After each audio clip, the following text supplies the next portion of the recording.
खुदावंद यीशु मसीह के अलकादर और कदूस नाम में आप सबकी सलामती हो। तो आइए खुदावंद के अजीम और कदूस नाम को जलाल मिले। हम खुदावंद की सताइश करते हुए, शुक्रगुजारी करते हुए हम खुदावंद के पाक और जिंदा कलाम को सुनेंगे। हम खुदावंद के पाक कलाम पर गौर करेंगे। आइए आज के लिए जो कलाम खुदा में से जिस तिलावत की हम तशरीह करेंगे और सीखेंगे कि खुदावंद हमें क्या सिखाना चाहता है। ज़बूर की किताब उसका बाब नंबर 100 और उसकी आयत नंबर 2 से हम खुदा के कलाम की तिलावत करेंगे। कलाम मुकद्दस में लिखा है, खुशी से खुदावंद की इबादत करो, गाते हुए उसकी हजूर रहो। जान रखो कि खुदावंद ही खुदा है, उसी ने हमको बनाया और हम उसी के हैं। हम उसके लोग और उसकी चरागाह की बेड़े हैं। आमीन। खुदावंद के पाक कलाम के पढ़े और सुने जाने पर खुदावंद की बरकत हो, खुदावंद का शुक्र हो। कलाम खुदा के अंदर हम देखते हैं और इस बात पर गौर करेंगे, मतवज्जो होंगे, सीखेंगे कि जब खुदावंद के कलाम मुकद्दस में से हमने सुना है कि खुशी से खुदावंद की इबादत करो, गाते हुए उसके हजूर हाजिर हो। खुशी से खुदावंद की इबादत करो। अब खुदावंद की जो इबादत है, सबसे पहले हम ये सीखेंगे कि लफ्ज इबादत का मतलब मानी क्या है। इबादत का मतलब है किसी के आगे सरनगू हो जाना, किसी के आगे सजदा रेज हो जाना, किसी के आगे अपना सर, अपना पेशानी, अपने घुटने झुका देना और जान लेना और इस बात का एतराफ करना कि यही मेरा मालिक है, यही मेरा खुदावन है। तो हम खुदावन की इबादत इसलिए करते हैं, हम खुदावन की सताइश इसलिए करते हैं, हम खुदा की हमदोस्ताइश इसलिए करते हैं कि वो हमारा मालिक है, वो हमारा खालिक है, वो हमारा परवरदिगार है, वो हमारा बनाने वाला है। क्योंकि कलामी खुदा में हमने पढ़ा है कि जान रखो कि खुदावन ही खुदा है, उसी ने हमको बनाया और हम उसी के हैं। खुदावन की इबादत करो खुशी से खुदावन की इबादत करो। अब खुशी से इसका मतलब क्या है, यानी दिल से। अब बहुत सारे ऐसे लोग हैं जो खुदावन की इबादत करते हैं लालच के तहत, या तो जन्नत का लालच या फिर जहन्नम के खौफ से। ना हमें खुदा की इबादत जन्नत के लालच से करनी चाहिए या फिर दोष के लालच से करनी चाहिए, ना जहन्नम के खौफ से। क्योंकि बहुत सारे ऐसे लोग हैं जो खुदा की इबादत खौफ से भी करते हैं और लालच के तहत भी करते हैं। लेकिन हमें खुदावंद की इबादत ना लालच के तहत ना खौफ के तहत करनी चाहिए। क्योंकि देखिए, बहुत सारे ऐसे लोग हैं जो आपको ये कहते होंगे खुदावंद की इबादत करो ताकि आपको फिरदौस मिले, ताकि आपको जन्नत में जगह मिल जाए। आप ये करो, आप वो करो, आप ये नहीं करोगे तो आपको जहन्नुम में जगह मिलेगी, आपकी जगह, आपका बकरा जहन्नुम होगा।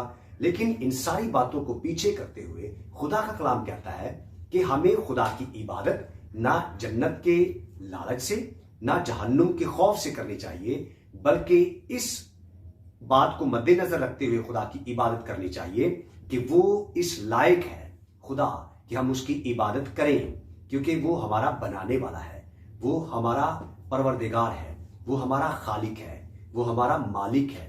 इसलिए हम उसकी इबादत करते हैं, इसलिए हम उसकी सताइश करते हैं, इसलिए हम उसकी हमद करते हैं, क्योंकि वो हमद के लायक है, वो सताइश के लायक है, वो तारीफ के लायक है।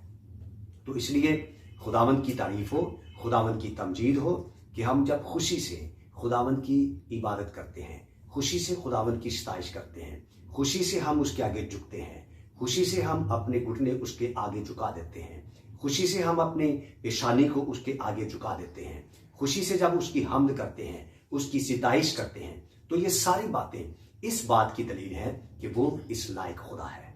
हमारा खुदा सताइश के लायक है। इसलिए हमें खुदा की इबादत बगैर किसी हिस्सों हवस के, बगैर किसी लालच के खुदावंद की सताइश, उसकी इबादत करनी चाहिए। तो खुदावंद के नाम को जलाल मिले, क्योंकि वो हमारा बनाने वाला है। जान रखो कि खुदावंद ही खुदा है, उसी ने हमको बनाया और हम उसी के हैं, उसने हमें बनाया। कलाम खुदा यह कहता है कि खुदा ने हमें अपनी सूरत पर, अपनी छवि पर, अपनी मानद बनाया, अपनी छवि पर, अपनी सूरत पर। अब इसका मतलब यहां पर यह है कि खुदा ने हमारे अंदर अपनी कुछ सिफात रखी है और उन सिफात के तहत हम कहते हैं कि खुदा ने इंसान को अपनी छवि पर, अपने इमेज पर, अपने कैरेक्टर पर, अपने किरदार पर, अपनी उन सिफात पर बनाया। कि खुदा की सिफात हमारे अंदर वो नजर आनी चाहिए। जमीन पर हम खुदा का जलाल जाहिर करें और जमीन पर हम खुदा की नुमाइंदगी करें कि खुदावन को अपनी जिंदगियों से उसको जाहिर करना, उसको दिखाना, क्योंकि हमारा खुदा मोहब्बत का खुदा है। तो इसलिए उसने हमारे अंदर जो मोहब्बत की सिफ्त हमारे अंदर रखी है, हम उस सिफ्त को जाहिर करें अपनी जिंदगियों से। और हम उस सिफ्त को जाहिर करते हैं जो इस बात की दलील है कि खुदा मोहब्बत है। उसने हमें बनाया, उसने हमें हमारे अंदर अपनी बहुत सारी सिफात रखी हैं, जैसे कि खुदा मुआफ करता है, तो उसने हमें भी ये शर्फ अता किया है कि हम भी दूसरों को मुआफ करते हैं। वो फिक्र करता है, हम भी फिक्र करते हैं।